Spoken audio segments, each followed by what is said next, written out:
is an environment and gender expert. So for the ladies in the house, we are well represented. Can I hear?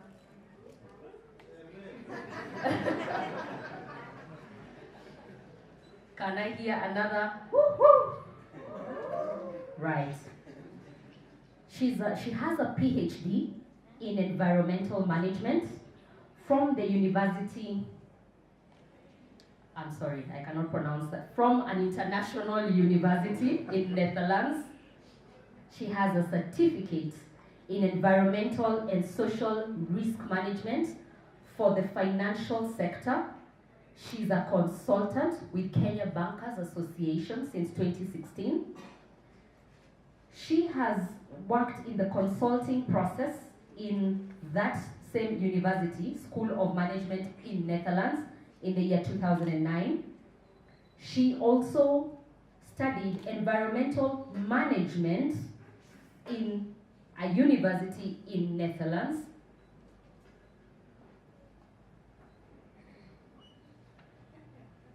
She has a Master of Science in Environmental Studies at from the Kenyatta University, and she also studied at the University of East Africa, Baraton. Ladies and gentlemen, it gives me great pleasure to announce Dr. Angela Mwenda. A round of applause for her as she takes the stage. Dr. Angela Mwenda.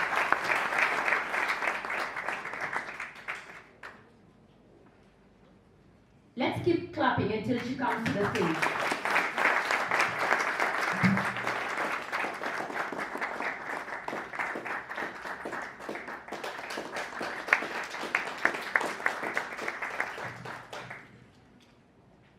Thank you for that. Our next panelist is a sustainable and development professional with over 10 years experience in the energy sector. She has expansive program experience in renewable energy and energy efficiency. She has developed and managed renewable and energy efficiency projects for the municipality of Cape Town and has worked on various private consultancy-based renewable energy and energy efficiency projects. She's passionate about sustainable, equitable development. She has a background in chemical engineering, a postgraduate in sustainable engineering and master's in sustainable development, and is currently completing her master's in business administration at the Edinburgh Business School. So she has experience and knowledge in both the business and the energy sector. Her achievements are that she ran the best municipal energy efficiency program in South Africa. She has also ran a successful project management and implementation of 900 kilowatts rooftop solar PV project. For those in the solar space, you're familiar with that. And she has also managed a green procurement program called the Greening City Lighting Stock Items. Ladies and gentlemen, put your hands together for Madam Sumaya Mohammed. A round of applause for her. She's on the stage. Thank you. Most welcome. And now I'd like to call upon our moderator for the session. A round of applause once again for him, please. Thank you. I'd like to note a point before I proceed with the moderation and say that energy, the way basically we take it, that we are a male-dominated industry, but as time progresses, I tend to disagree with that. And I'm happy today our moderators are going to give us a perspective of women in energy. So to start us off, I'd like to give this chance to Daktari, and they are just going to share their views on women in energy and also maybe a lot of maybe challenges, opportunities where we are lacking, because I think these are space that we need to work together. And when I was growing up, I have two sisters, And basically, most of the time, the advice they were always given is that they should be perfect, they should be pretty, they should smile, and there's that bit of perfectionism. While us boys were always told that you should be brave and work hard. So there was that bit of perfectionism that maybe would have made them not to conquer because of failure. Maybe they think that if I try this, I'm going to fail. But in the world of energy, there are a lot of opportunities, and I can say we can maybe give them the chance to review with us and see where we can have an equal opportunity. So, thank you. Thank you, Bwana Mike. Good morning good afternoon to you all. It is afternoon now. Surely, yes. Energy has been traditionally associated with engineers, and engineering has traditionally been associated with men. Again today, we are predominantly male, if I look around in this room. So it is my hope, because this is the first big WED conference 2018, that in the future at least a few more ladies will be able to be here. In fact, I am, if I can use another not very polite word, officially an imposter. Because I don't come from energy, I don't come from engineering, unless I can say I inherited engineering from my father, which you know doesn't happen. Just because he's an engineer doesn't mean, in fact, interestingly, he's an electrical engineer. But that doesn't mean that it came in the genes to me, isn't it? Yeah, so I come here maybe because of environment, and we know that our main source of energy is the sun. So in that we are all equal. We are all powered by the sun, directly or indirectly. My background is in the natural resources. As you heard, I have started from geography and biology in Baraton, and then I moved to looking at trees and forests for my master's in Kenyatta University. And then the one that Mercy could not pronounce is actually Wageningen University in the Netherlands, in a town called Wageningen. And anyone who's ever been in the life sciences, it's near Utrecht. Anyone who's ever been in the life sciences, agriculture, community development, that is one of the top institutions in the world. So that is my background in brief. But then it took me a stage further. We talk of wonderful development projects. In fact, I even worked at GIP, where many of the engineers I know were trained or have worked.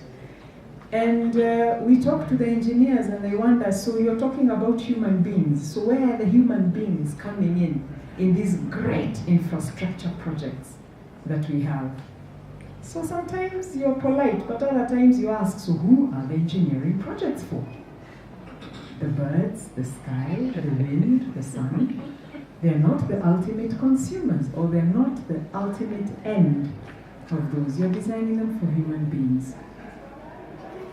And because of that, another additional aspect came in, that you always want to consider what your end user needs.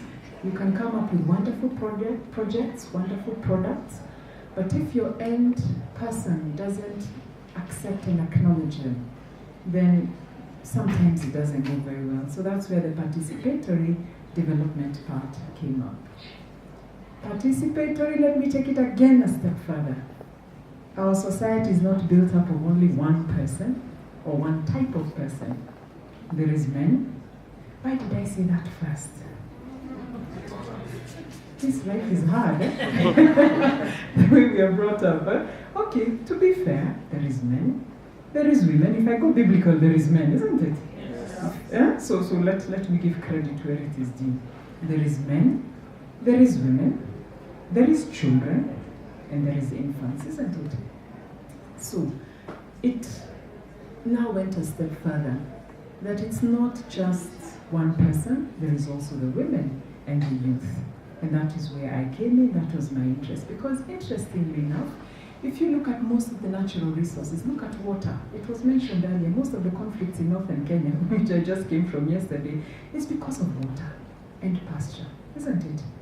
Yeah? If you look at water, who are the people or whose life is so intent on seeking water? If you're a pastoralist and you're a male taking care of the goats, and sorry, men don't take care of the goats, they take care of the cows and the camels. Did you know that? Goats are for women. Goats and sheep are for women. Huh? So the men take care of the cows and the camels, and again the camels are coming in now because of drought. It's an adaptation to climate change. So the men will look around for pasture, and after the animals eat, they need their water. The women will spend the whole day looking for two things: wood for firewood and water for domestic uses. Yeah. So it becomes a very balanced debate. And if you're talking of direct use or direct manifestation of energy, the firewood, which is the biomass, which is the domestic fuel, then you come to the women. So leaving them out of the debate was a bit unfair.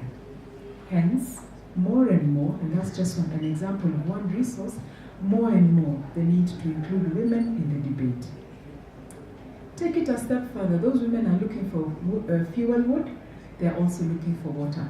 Who are the people who have the right to control and decide on the management of those resources? It is the men, isn't it? But who are the ones who are every day dealing with those resources? Who will tell you today that resource is not looking very healthy? If I give you an example of water, they're the first ones who will tell you today that resource is not the way it used to be. The men will know from the animals, but not the everyday. Because an animal in those areas doesn't have to drink a lot of water, especially the camels, every day. Yeah? In terms of firewood, who will go further and further to look for firewood? It's the ladies. So again, when the debate came up on the status and use of those resources, including energy-related resources, the voice of the woman, or rather the absence of the voice of the women, was critical. Because you have high-level information, but you don't have day-to-day information that gives you indicators on the status of those resources. So have I now justified enough where I'm coming from? How this imposter can be in this room of energy professionals and experts and engineers? Thank you very much. Thank you, Daktari, for that. And as you have heard, we cannot run away from the debate. We cannot really neglect women in this. So as we move the other side, my right side, let's get also a perspective of women in the region. Good afternoon, and thank you very much for the opportunity. So I'm going to ask the ladies to stand up, please.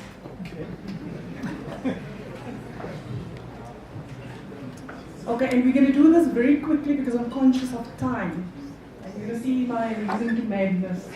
So we're going to start here, and unfortunately or fortunately, I know Lisa, I just want you to state what role you are playing in this energy space, or what is your interest. So your role, your interest, or your impact. Name it, I'm it. Everything.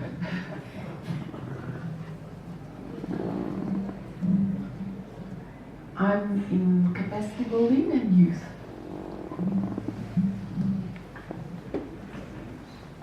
Off-grid energy solutions advocacy.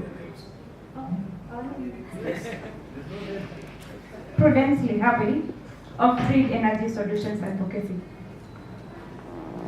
Irene, energy access policy and capacity building.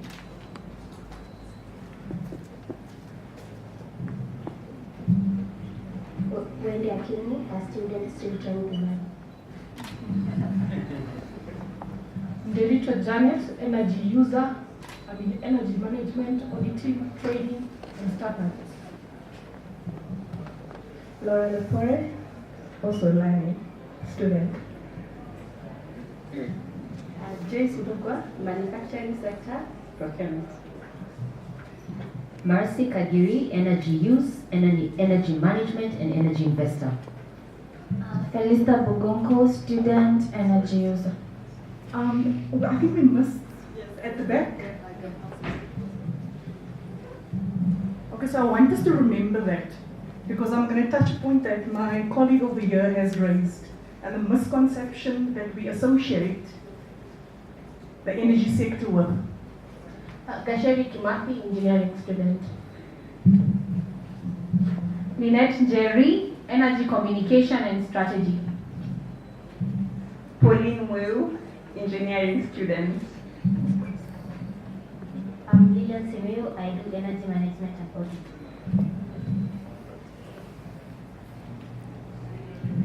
Masi Mahinda, energy efficiency. I am Riz Papete. I work for an NGO that is called African Green Energy and Climate Center. Thank you. Angela Amat, energy consumer.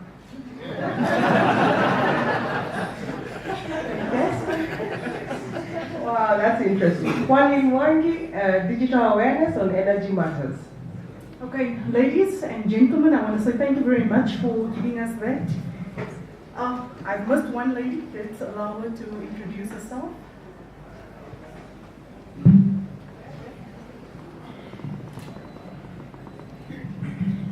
I'm Angela Muga from Cooperative Bank. I'm handling the energy sector, where we finance energy projects, greenfield, energy efficiency, all of them. So after this, you can see me.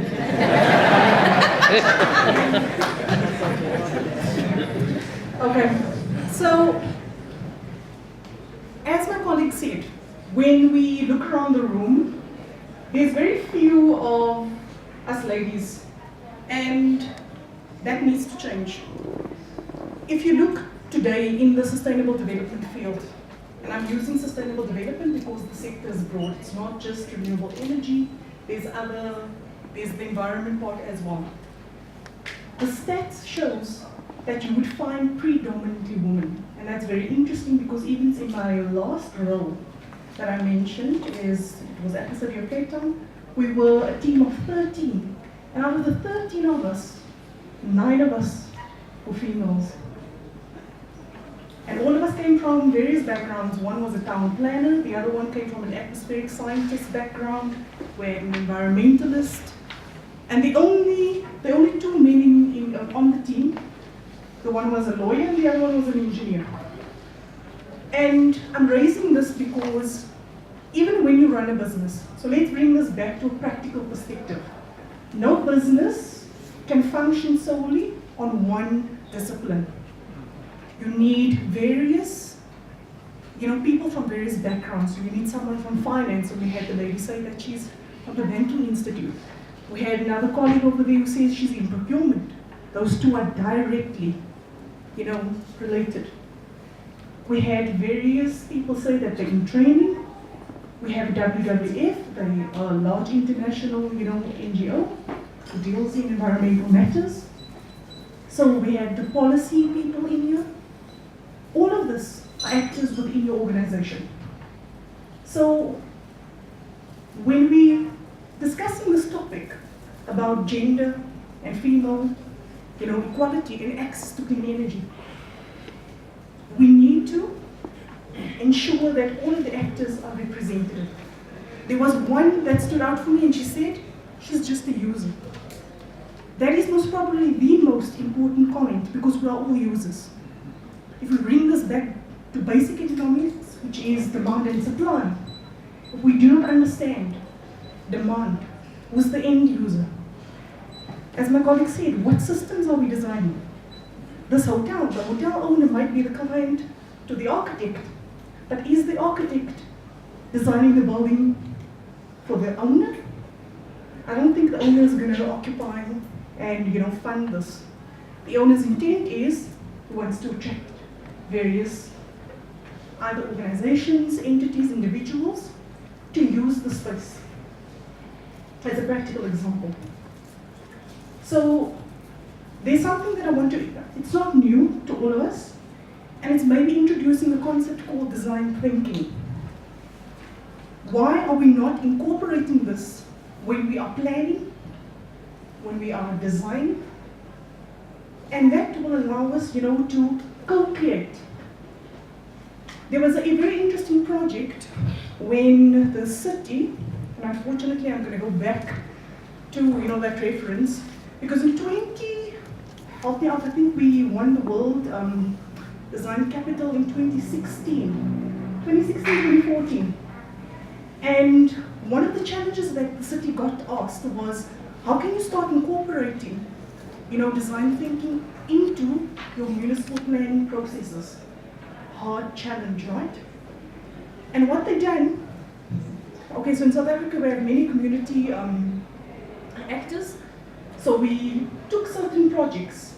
I know that there was one low-cost housing project that was being built, and another one was a park. Now, the park was challenging, very challenging, because the community was a very impoverished community and highly infested with drugs. But the moment they got, the community members involved, and primarily, or most of them were the moms, right, that attended this. And then they obviously had the various project managers, the various departments and the contractors. So you had business, we had government, plus you now had the community. So here we had, various actors using a design thinking methodology which is human-centric. And the mom said, there's an issue with the parks because the parks become these dangerous hotspots for, these drug dealers or, people who are unemployed and who are doing activities that are not savory and that are harmful. And it all came down to how they were designing the park. So they were putting these dark corners, planting trees in strange ways, and they said, create rather an open space. Don't plant many trees, don't create lots of corners and shelters. And that project, because there was community involved, that park was being used by the community and the kids. So there was buy-in. So I'm going to stop there. But I think for all of us, and my final point I'm going to hand over is, we are in very interesting changing times. We're no longer, for business, you're no longer just competing with your brother or your sister next door. We are connected through the digital platform. We're now competing globally. Sustainable competitive advantage. What does that word mean for business? The next thing is, how do you as a business look at how you are treating your female employees? How are you bringing in the environment agenda into your business processes? And that will most probably be giving you a better sustainable competitive advantage.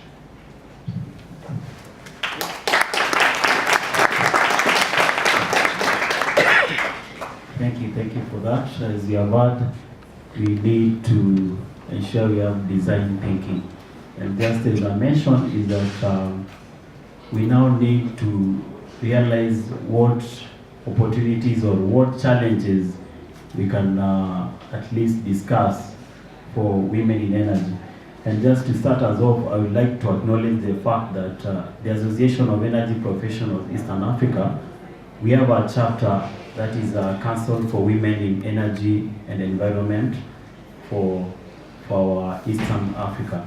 But now that also, there is also the bigger chapter from the Association of Energy Engineers. So as we try and to be on the same level, I would like to make an open discussion. I want us to acknowledge the fact that we need to be on the same level and that we can always perform these deals together, design thinking together, and ensure that we move as a group, because the space is too big for us to accommodate. And I'm just looking at the audience, and I noticed there are only 20 ladies, and out of the, the percentage is low. But another mention is that just in Kenya, 2015, we had only 5 solar technicians. But as of last year, we were having around 22. So we might be trying to move, but this is not the pace that we want to move with. We must recognize the efforts from the women in energy and support them. So at this juncture, I just want to have an open discussion. Let's see the views, let's see the opportunities, let's see what we can do. What are we missing? Are we missing something? Please, let's engage together. Let's have these points. We are going to have a report by the end of the conference, and we are going to push the best way. The ideas are there, but are we just sitting with them? So I'd like to have an open discussion. Dr. is here and Suma, let's see the challenge. You can see where they are moving from. Can we learn from them? Can we discuss this? Please, I can tell you the mentorship programs are there.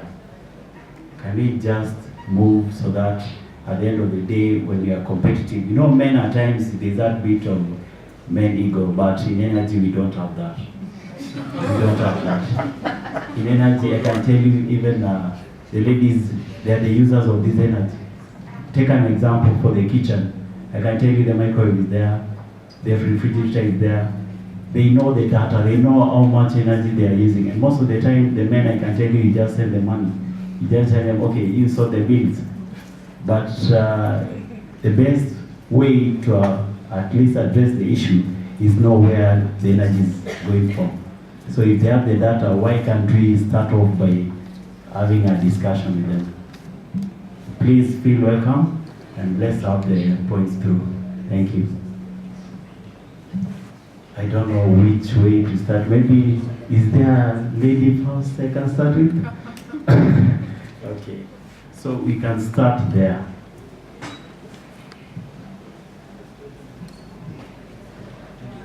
Thanks. My name is Shabir Jafarji.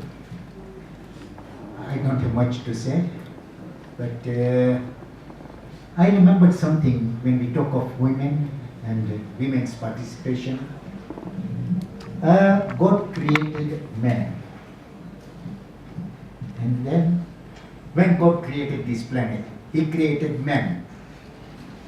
And some time went by, He said, this man is lonely, alone, he cannot do anything.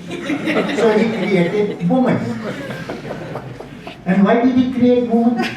He created woman, but He had not given a name. So He said, what should I call this particular creature? And He said, I'll call her woman. Watch out, man. They're taking over from us.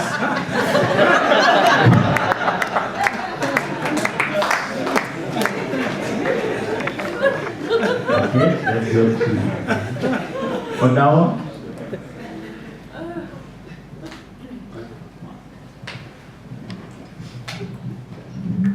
Yeah, thank you very much, Nick. My name is Odem Odawa. I'm a life member of Association of Energy Professionals East Africa. I'm a life member, not just an ordinary member. I'm also a founder member, and like along many others. Now, I'm also a life member of Kenya Renewable Energy Association. So my question is not actually a question, I just want some meaning. I teach at Technical University of Kenya, formerly Kenya Polytechnic. I'm a former student of that place also. And I've taught for about over 25 years. Now my concern is I teach engineering. For all those years, the maximum number of female in my class, I don't know about others who are teaching, has never exceeded 5. And what I do first, for my concern, I always ask those few who are there, why did you take this? One tell me, you know, there's a brother of mine who told me, but actually I'm just here because he wanted me. That's one reason. Another tells me, my mother actually said refused, but my father supported, but I'm here. Anyway, I'm just giving you some of the challenges which, as a trainer in engineering, I've gone through. So, the latest right now, there's a class with, there were 5, 2 have gone to other options, there are only 3 left. And I'm very worried. How can you help me, you 2 ladies? What advice? How do I help and increase the number? I've taught for over 25 years. In Jomo Kenyatta University, I taught for 15 years. I went to Japan, where there are very few women in engineering again.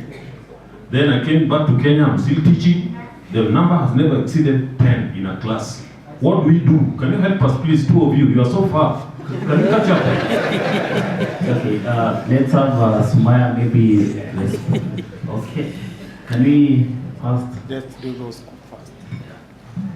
I'm not an expert, and so forgive me that I don't understand the landscape over here as well, or the dynamics, and I'm going to ask Dr. Angela over here to assist me with those dynamics.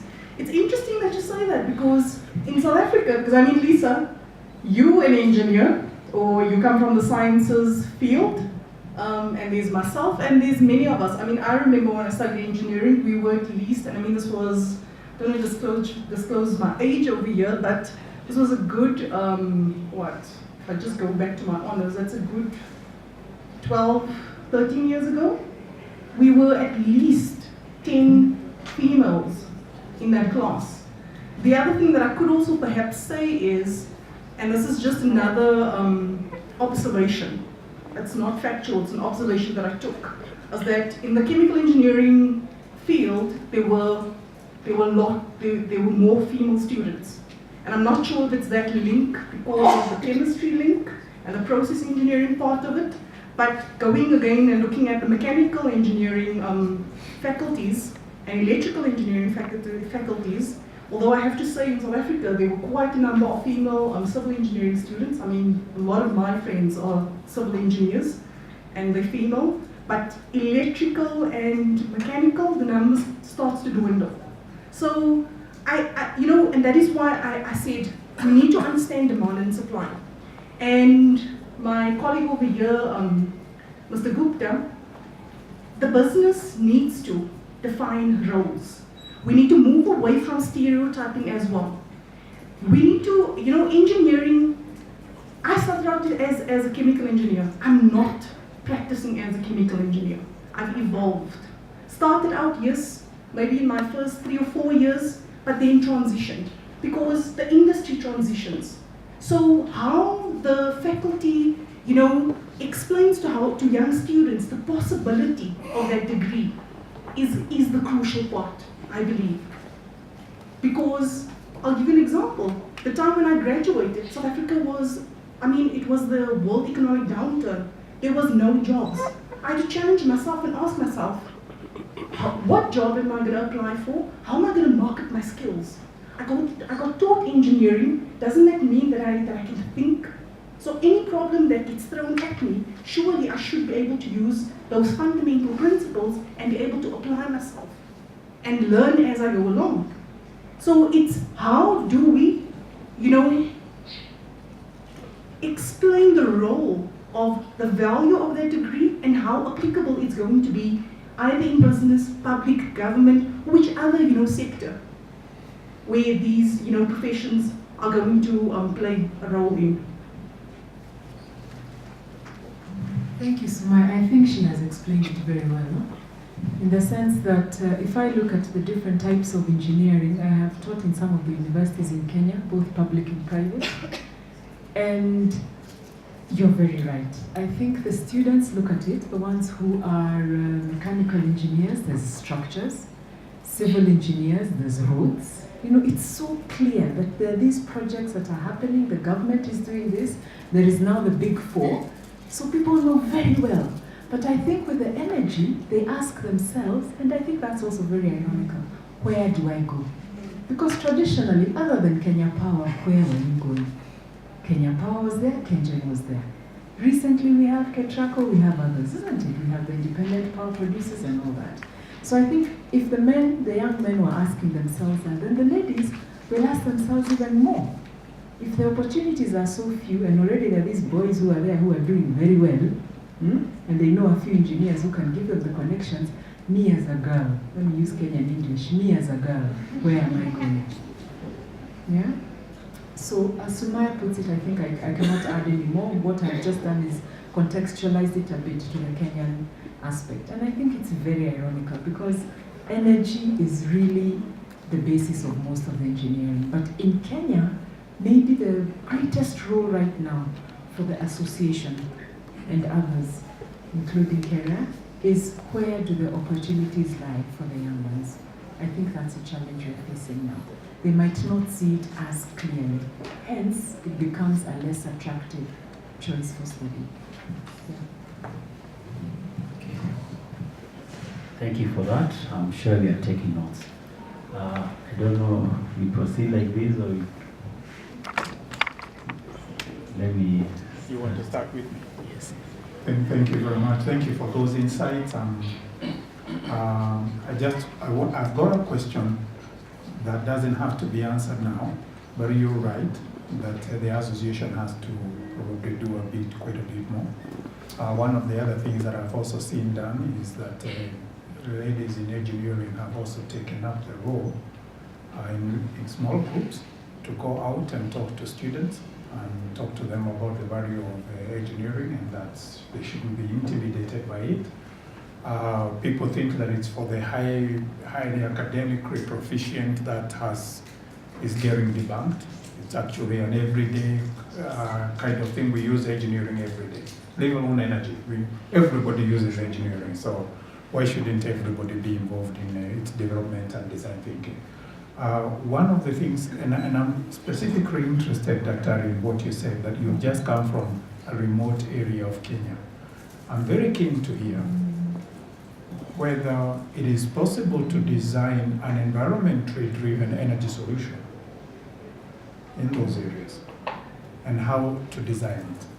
I don't know of a better person maybe to ask that question in this room than you, but it's something that even if you don't answer it now, we need an answer, because these are some of the issues that we struggle with. I came from a very remote part of Kenya.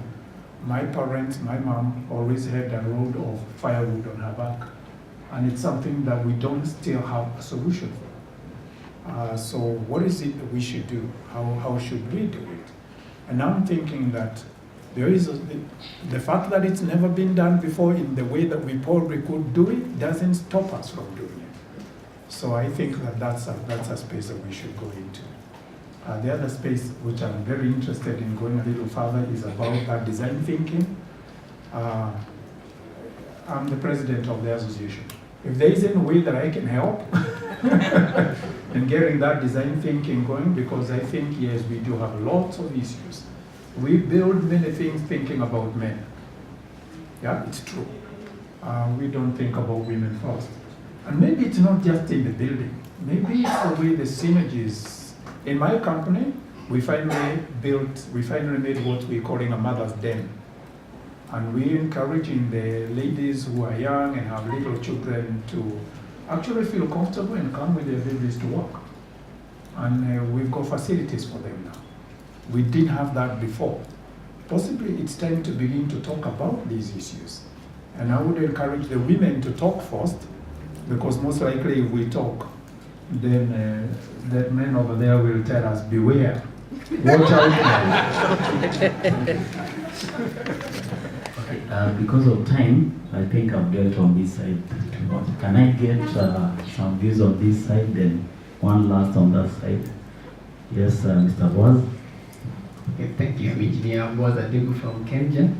The question I wanted to ask, part of it, Director Ngure has alluded to it somehow, but it is on those two SDGs. There's SDG 5 on gender equality and there's SDG 7 on sustainable energy. Now, I was just wondering, from your comparison with what is happening globally and what can happen here, is it that if we provide sustainable energy, the gender mainstreaming will naturally follow, or we start with mainstreaming, then the sustainable energy will come? Which one comes first, or both of them need to move together? I would like also to have an idea about, let's say, some countries which are ahead of us, the ones where sustainable energy is applaudable. Is the gender mainstreaming better? Or where gender mainstreaming is better, is also sustainable energy? Whatever, I'm trying to see if the design thinking and the two goals, where as energy association professionals, how should we start? Okay, I don't know whether you take that first, Doctor. Asante sana, you have asked the question and answered. And coming from Kengen, you, if I'm not mistaken, from the programs I know, you go for trainings on energy and renewable energy, isn't it? And you usually find yourselves in the Greenlands, the Icelands, the Swedens, the Norways, the Nordic countries, Scandinavian and Nordic countries. And ironically, those countries are also among the top in the world on gender mainstreaming. So does that answer your question? I think the best way is that they move together. Yeah, because there is the producer, there is the user, there is the design, there is what is now being discussed in the global agenda is the circular thinking. Yeah, so how to use well reduce wastage. So the sustainability really is there. Yeah, but you cannot move in one direction and say you move alone. They say if you want to move fast, move alone. If you want to go far, you go with the others. Yeah, so let me take you back to that saying. Yeah, thank you. Okay. I think we can have one last comment from that side. Sorry, I have to go back to the gender thing. Sorry. Samara was saying about how long ago she was in university. I was there like 35 years ago, okay. You can just guess my age from that. And at the time there were three women in the engineering faculty, okay. So times have changed. But I think, when I look, I've worked in the field of energy efficiency. I did a mini survey for the ESCO Association in South Africa to see why women weren't still in the ESCO business in South Africa. And I did like a really ad hoc research, and I found out there was a friend of mine, she was of 25 women that graduated as engineers from WITS, and of that, 5 years later, only 5 women were still left. So 1 in 5 female engineers stayed in the business. And I think somebody mentioned about the environment that you're in and things like that. Because again, women, unless we find science that women don't have to carry children, I mean, share the burden, it's a reality, that we have to take time to have children if we want to have them, all about choice. But, and I think I encourage female students because I believe that the energy efficiency space, the renewable energy space, is such a nice space for women to be in. It's really, it's clean, not that women worry about getting their hands dirty, but it's just like, there's so many opportunities, but it's a question of putting out these opportunities into the universities and saying, guys, you don't have to follow a traditional engineering space. These are the opportunities you have for yourself. So whether it be in generation or in efficiency projects, I think this is really an ideal space for women to be in. But I think it's just an understanding of what possibilities are out there, what's potential out there. And it's probably also for men, because a lot of male students I speak to, they were like, I don't even know what to do in this energy efficiency space, what opportunities are there? And there's plenty. And I tell them they can make their own jobs. And it's an ideal spot for entrepreneurs. I really, so we encourage that, and I think it's just about awareness and getting it out there. Thank you. Thank you very much. I'm sure the democracy in gender about energy, we cannot finish the topic today. And during lunch hour, feel free to engage them for a word about it. So as they have said, we cannot run away from it. It is here. We have to involve gender equality. Let's create the opportunities. And I thank Strathmore University also for at times when they're doing the trainings, there's always that discount even for the ladies so that we can encourage more participation. Also, Kenya Climate Innovation Center is really encouraging women to come as energy professionals, and I can tell you this space is big. And I love the idea that they mentioned, it's like they say there's a soft engineering. When I noticed even in our university, the numbers were high in chemical engineering as opposed to electrical and mechanical. I don't know whether men, we are scaring them, but let me tell you, it's over. They already know the secret. So let me hand over back to Mercy, because I know most of you are about to they need more energy. Thank you very much, and I'm sure we'll get more. Thanks.